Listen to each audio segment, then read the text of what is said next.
पहला पाठ प्रेरित चरित 2 वचन 1 से 11। जब पेंतेकोस्त का दिन आया और सब शिष्य एक स्थान पर इकट्ठे थे, तो अचानक आंधी जैसी आवाज आकाश से सुनाई पड़ी और सारा घर जहाँ वे बैठे हुए थे गूंज उठा। उन्हें एक प्रकार की आग दिखाई पड़ी जो जीभों में विभाजित होकर उनमें से हर एक के ऊपर आकर ठहर गई।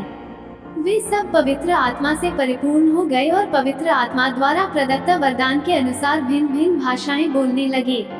पृथ्वी भर के सब राष्ट्रों से आए हुए धर्मी यहूदी उस समय यरूशलेम में रहते थे। बहुत से लोग वह आवाज सुनकर एकत्र हो गए। वे विस्मित थे क्योंकि हर एक अपनी अपनी भाषा में शिष्यों को बोलते सुन रहा था। वे बड़े अचंभे में पड़ गए और चकित होकर बोल उठे, क्या ये बोलने वाले सबके सब गलीली नहीं है? तो फिर हम में हर एक अपनी अपनी जन्मभूमि की भाषा कैसे सुन रहा है?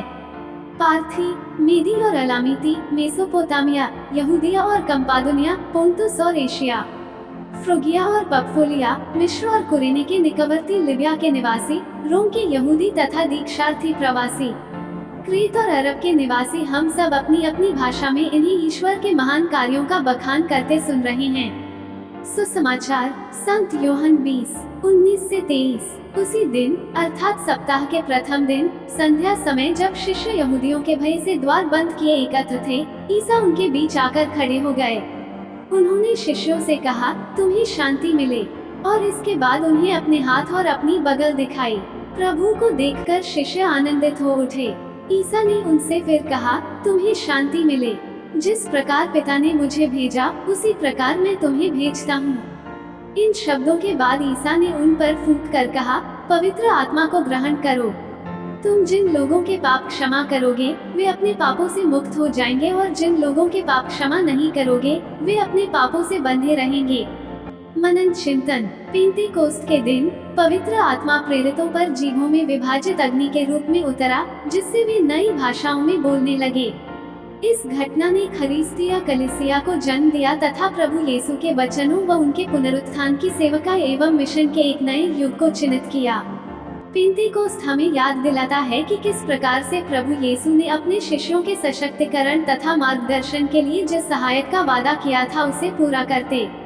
पेंतेकोस्त ने डरपोक शिष्यों को मसीह के लिए साहसिक गवाहों में बदल दिया तथा सुसमाचार के बैनर तले विविध पृष्ठभूमि के लोगों को एकजुट किया। जैसा कि हम पेंतेकोस्त के महत्व पर मनन करते हैं, आइए हम आज अपने जीवन और संसार में पवित्र आत्मा के चल रहे कार्यों को याद करें। हम अपने आप को पवित्र आत्मा की अगुवाई के लिए खोलें तथा इस दुनिया में मसीह के सुसमाचार की सेवा के लिए खुद को समर्पित करें। हम खरीस्त के मजबूत गवाह बन जाएं और आपसी प्रेम में एक होकर खरीस्त के प्रेम की सुगंध सर्वत्र फैला सकें।